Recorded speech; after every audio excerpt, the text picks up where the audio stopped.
Faith is the point at which the God who saves touches the sinner.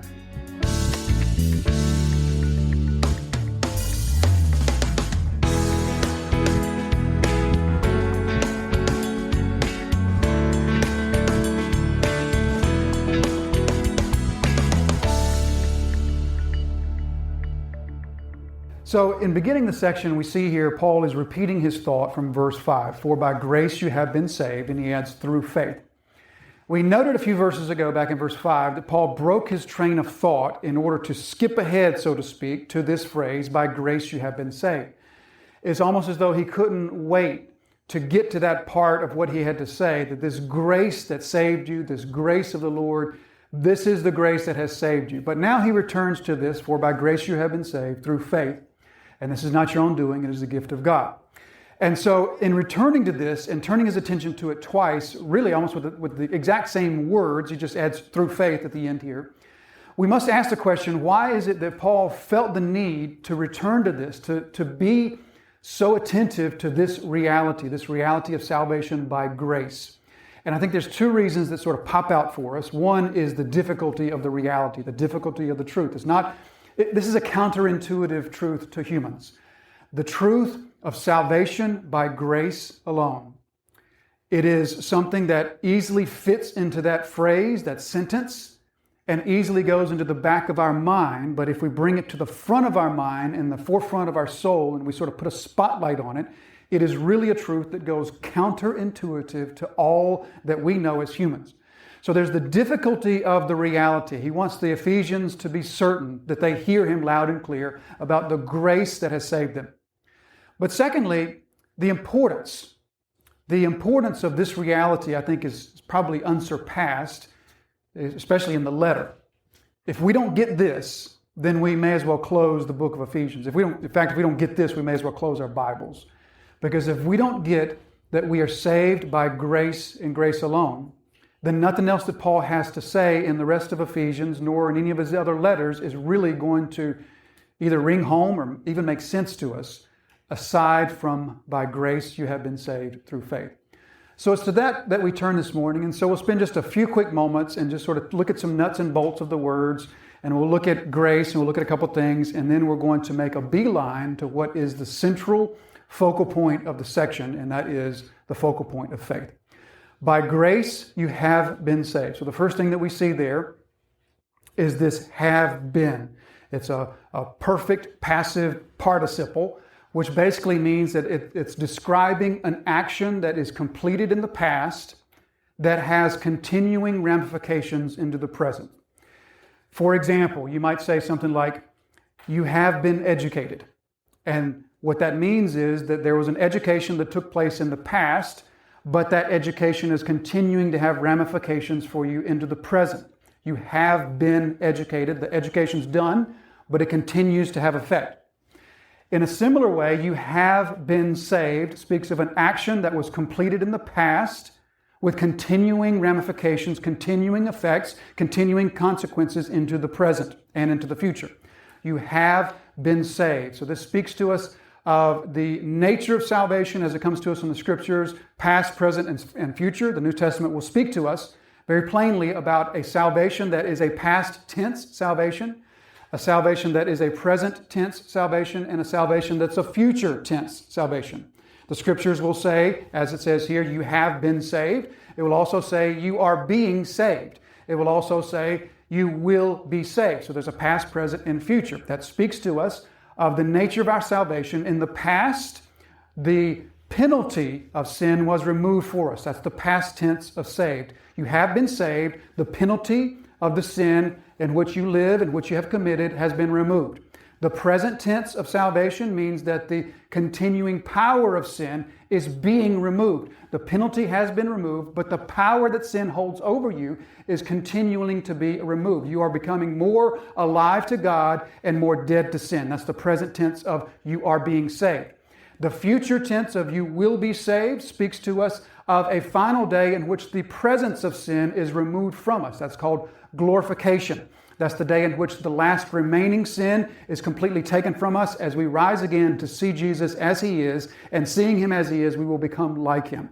So the presence of sin will be removed. We've got past, present, and future. You know that I do not at all do the, the alliteration thing, but this just alliterated itself, didn't it?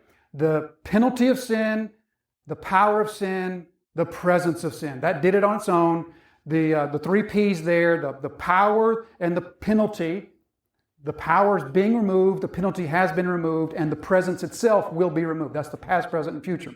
So Paul's speaking here of a past tense that continues to have effects into the future, into the present and into the future. The penalty of sin, the guilt of sin has been removed. You have been saved. Now, this word saved is the typical New Testament word for saved, sozo. It just means delivered or rescued. You've been rescued. You've been delivered from. And we know from last week what we've been delivered from. 2 weeks ago. We've been delivered from the wrath of God. The righteous, just, completely true wrath of God that is fully deserved by us as sinful people. We've been delivered or rescued from the wrath that is to come. You have been saved. And Paul says, by grace you have been saved. So that's how it has happened. By grace. Now this word grace is once again the typical New Testament word for grace, charis. We've talked previously about grace, so we'll just touch on it briefly here. But by grace, the grace of God means this. The grace of God is a predetermined disposition that God takes towards sinners. Disposition means something like attitude or stance. A predetermined stance or position or disposition that God takes towards lost sinners, in which He determines ahead of time to deal with them with favor and kindness and mercy. So God determines beforehand, and Paul taught us in chapter 1, verse 4, that was before the foundation of the world. He determined to have this disposition of grace, of favor, of kindness, of mercy toward the sinner.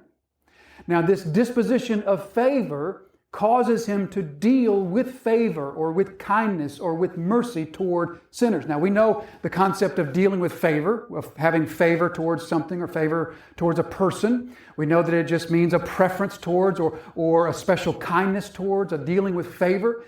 But the thing about favor in our life is that everything that we favor or every person that we favor, we do so because of something in the person or something in the thing. There's something about the object or there's something about the person that causes us to favor them. And so we're responding to something favorable in them. If you were to say, I favor Bojangles over Biscuitville, then there would be something about Bojangles that causes you, or something about Biscuitville, or both, that causes you to prefer or to favor Bojangles over Biscuitville. However, when we come to the grace of God, the favor of God, since it was determined before we existed, chapter 1, verse 4, therefore, the favor of God, the disposition of favor towards sinners, cannot be conditioned by anything with us. It cannot be affected or influenced by anything within us. It's completely separate from us, and that's where the grace of God gets difficult. Because we don't know how to deal with a grace or a favor that's not in any way conditioned by the one or the thing being favored. So that's the struggle with the grace of God. But we've struggled with that previously. We just mentioned that now, and we're going to keep going. So by grace, by this favor, you have been saved, and then Paul says, through faith. So faith is the means, faith is the mechanism, it's the avenue through which this salvation by grace comes to us. So we'll talk just a minute about the means of faith, if you want to use the word conduit, the mechanism by which this salvation of grace comes to us is by faith. We'll get to that in just a moment, but before we go there, we need to talk about another little word, and that's the word this. By grace you have been saved through faith, and this is not your own doing, it is the gift of God, not a result of work, so that no one may boast. All right, so what is the this referring to? Does anybody know what part of speech this is? Anybody tell me what part of speech the word this is? That's a hard one, isn't it? It could be four different parts. It's one of those words, it could be four different parts of speech. It could be an article, it could be an adverb, it could be an adjective, and it could be a pronoun. Here, in this context, it's a pronoun. And so we know what pronouns do. What's a pronoun do? It's a word that stands in the place of another noun. He, she, or it, right? So that's what a pronoun does, and that's what this is doing in this context. It's standing in the place of another noun. This is not your own doing. It is the gift of God. All right? So the question is, what noun is this standing in place of? The word for that is antecedent. Every pronoun has an antecedent, and that's just a big fancy word that means that's the noun that the pronoun is taking the place of. So every pronoun has an antecedent, and sometimes it can be a little bit difficult to determine what the antecedent is, right? You ever talk to somebody and you get confused with their pronouns? And you're like, wait, who is he? Or wait, which one is they? Which one is us, right? What you're asking them to do is clarify your pronouns. Or if you want to sound really smart, you might say, hang on, clarify your antecedents for me, right? So what you're asking them to do is you're saying your pronouns are confusing because I don't know what he refers to. I don't know what they refers to. So clarify this for me, right? So an antecedent in English, here's how we normally know what which word is the antecedent. And you do this all the time. You don't even know you do it. Here's how you do it. In English, if we want to speak clearly, if we want people to understand us, we try to place our antecedents close to our pronouns in our sentence usage. That's just, you're accustomed to doing that. You're accustomed to hearing that. You don't even know you do it. But the further your antecedents get from the pronoun, the harder it can be to understand, the more confusing it can be. Let me give you an example, and this will make sense with the example.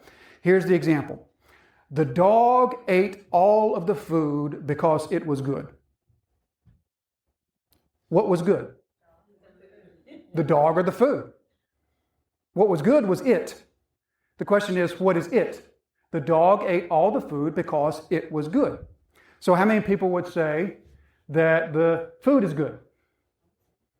That's most of us. Why would you say that? Because food is close to it. Dog is further than it. It could be that the dog was a good dog and ate all the food. But usually we would say the food was good because it's closer to the pronoun in the sentence. That's how our minds work. That's how our English-speaking brains work. But many of you may know that when we look at other languages, many other languages have something called gender. And gender can often be clarifying. Because when languages have gender, usually it's two genders, usually masculine and feminine. And when language has gender, then what happens is a pronoun takes a gender to match its antecedent. And that helps us. Other things happen too. Articles match, adjectives match in gender, and that can kind of help us when we're reading or listening to other languages. It can kind of help clarify those pronouns that can sometimes be confusing. So a pronoun will take the gender of the noun that it is referring to, all right? And sometimes that can be clarifying for us. So in this sentence, we have two nouns that this could be talking about. The two nouns are grace and faith. Both grace and faith are feminine, and this is neuter.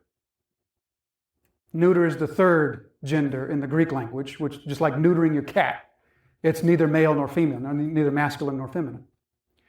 So what this means for us, and I know that just really interested everybody, what I just went through right there, but what this really means for us is Paul specifically, intentionally uses a pronoun that doesn't match either grace or faith. Why? Because he wants it to refer to the whole package. So the gift is not specifically the faith. The gift is not the grace. The gift is the whole package. This is not interpretation. That's not my take on it. That's the biblical Greek language. The whole package is what Paul's referring to. The undeserved salvation by grace that comes to us through faith to the one who's been made alive to God, that's what Paul's saying is the gift of God. We've often heard, I've said this myself, that faith is a gift of God. We don't do it. God himself does that work of faith, of belief in our hearts. And then I'll say, Ephesians 2:8, by grace you have been saved through faith, and this is not your own doing, it's the gift of God. Why? Because this and faith are right beside each other. And my English brain wants to put them together. But Paul didn't put them together. Paul's point is the whole thing, the whole package of salvation by grace that comes to you by means of faith is the free gift of God. You didn't do it. It's not your work. You can't boast in it. Okay? Now, does that mean that faith is not the work of God, is not the gift of God? Of course it is. Because again, Paul's saying the whole thing is the gift of God. The grace, the faith, everything. The being made alive to God, that's God's work. Plus, other scriptures will tell us the same thing. Philippians chapter 1 and verse 9. It has been granted to you that you not only believe in Him, but also suffer for His sake. So it's been granted. Granting is giving something to someone. It's been granted to you that you believe upon Him.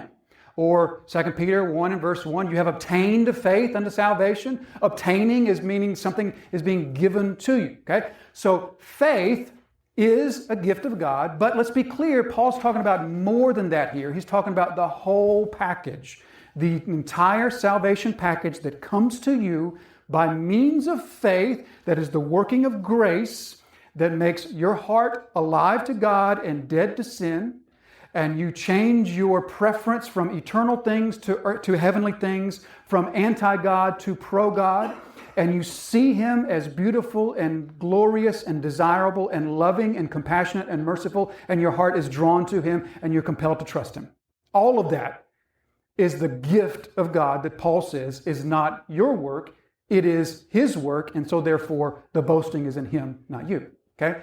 So now let's turn our attention to faith, this reality, this truth, this spiritual reality of faith. For by grace you have been saved through faith. Faith, oftentimes we will think of faith in these terms. I've heard it put this way many times. Grace is what God does. Atonement is what God does. Salvation is what God does. Believing is what we do. Our part is believing. His part is saving. Our part is believing, right? There's a sense in which that's true, and there's a sense in which that's not true. But let me just suggest a better way to think about the faith-grace connection. Instead of thinking of faith as what we do, it's more biblically precise to think of faith as the touching point. Faith is the point at which the God who saves touches the sinner. It's the contact point. Think of the outlet being plugged into the wall for the appliance. You plug it into the wall. That point of contact, that point of connection is faith. Put the next screen up on the graphic if you wouldn't mind. We're all familiar with this, right? It's called creation. Da Vinci, I think it was. Or maybe it's Michelangelo. Michelangelo? All right, so you know what this represents. This represents the creation of Adam. And it's well known, this God reaching out His finger, and the fingers are almost about to touch, right? And you can thank me later for cropping it out so that we're not pornographic here at church. So this represents the point at which God is touching the man to give him life. Let me redefine this for you. Let me just say, okay, that's nice, but that point of touching there, if I could paint the picture of faith, that's it. If I could put faith into a picture, that's what faith is. That's the point at which the God who seeks to save touches the one in need of salvation. And by that touch comes being made alive to God, having your preferences changed from the earthly to the eternal, seeing His glory and beauty, seeing yourself rightly, seeing Him rightly, loving Him, trusting Him, believing Him. All of that comes by way of that touch right there. So when we come to the issue of faith, the topic of faith, let's just first of all establish some importance. There's no more important doctrine in the Scripture. Faith is the point at which salvation comes to us. And so it's hard to imagine something more fundamental, more important to our life in Christ than understanding properly faith. So there's two misunderstandings or two misconceptions that I think are common with faith. And the first is to think too highly of faith. We can think too highly of faith by elevating faith itself to the status of being a God. Our faith saves us. Your faith doesn't save you. Jesus Christ saves you. He comes to you at the point of faith, but Jesus Christ saves you. Faith saves no one. So we can make faith too lofty of a thing, too high of a thing, make even an idol out of faith. We can also think too lowly of faith, and we think too lowly of faith by equating biblical faith, saving faith, with simple mental agreement, mental assent.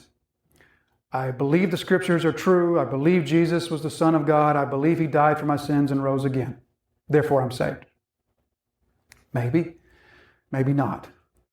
We can take the idea of faith and bring it down, lower it to simply the point of agreeing with what the Bible says is true, and call that saving faith. Now, the Bible speaks to us frequently about a type of belief or a type of faith that does not save.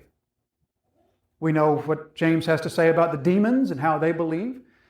We also know of places like, Jesus' parable of the soils, where Jesus is going to talk about, for example, the rocky soil. And He says that the seed that's spread on the rock, those are those who they hear the word, they receive it with joy, but these have no root. They believe for a while, and in time of testing, they fall away. So Jesus speaks plainly there of a type of belief that is not a saving belief. Or we could look at Acts chapter 8, for example, the story of Simon the magician. We're told plainly in that story that Simon the magician hears the gospel and believes and becomes a disciple and begins following the disciples, and he's even baptized. It's not until later that it's realized, that his faith wasn't a true saving faith. Or we could turn to the Gospel of John. And John actually makes quite a theme out of this idea of two types of belief. There's a type of belief that saves, and there's a type of belief that doesn't save. And we see it brought up time and again in the Gospel of John. Just one occasion it comes up, we see in chapter 8.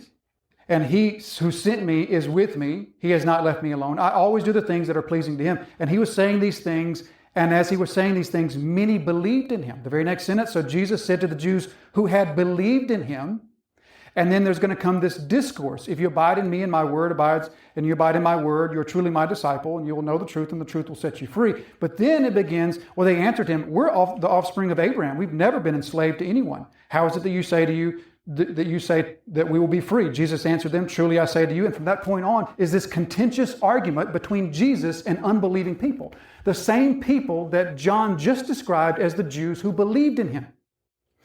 And there's other places we could see the same sort of thing, but we see here that the scriptures say to us plainly that there is a faith that saves and there's a faith that does not save.